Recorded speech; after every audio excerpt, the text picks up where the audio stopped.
अभिषेक शुक्ला की आवाज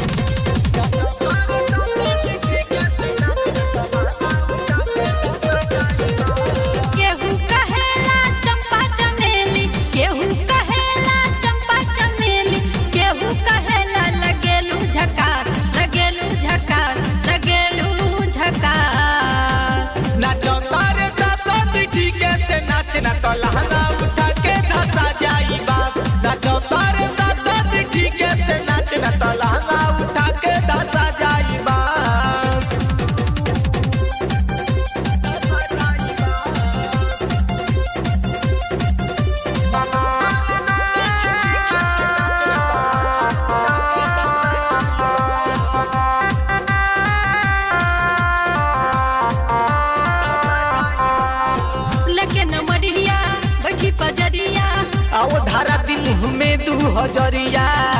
धारा दिन में 2000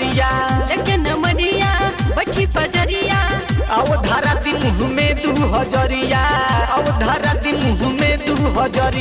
मिले न पाए हमर मिठाई मिले न पाए हमर मिठाई सब के कर परिवार दास परिवार दास परिवार दास नाचो तारे दादा ठीक से नाचना तो लहंगा उठा के धसा जाई बात नाचो तारे दादा ठीक से नाचना तो लहंगा उठा के धसा जाई बात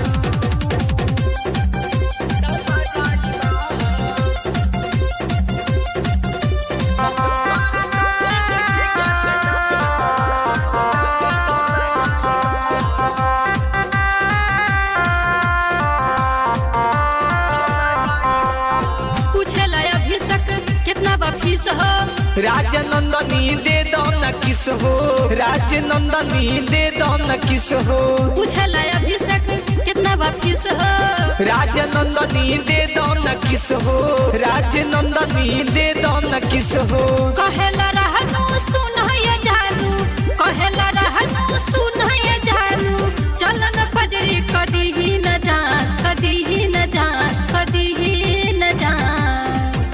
नाचो तारे दादा ठीक से नाचना तो लहंगा उठा के धसा जाई बात नाचो तारे दादा ठीक से नाचना तो लहंगा उठा के धसा जाई बात।